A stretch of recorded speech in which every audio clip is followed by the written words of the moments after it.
Gizemli ormanların dehşet veren hükümdarı, anakonda.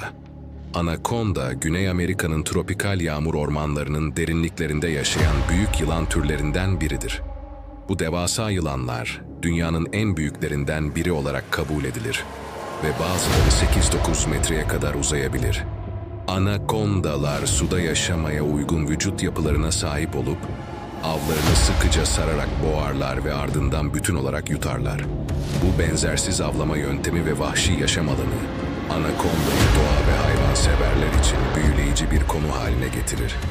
Amazon havzasının gizemli sularında yaşayan bu yılanlar, bilim dünyası ve doğa tutkunları için bir merak konusu olmuştur.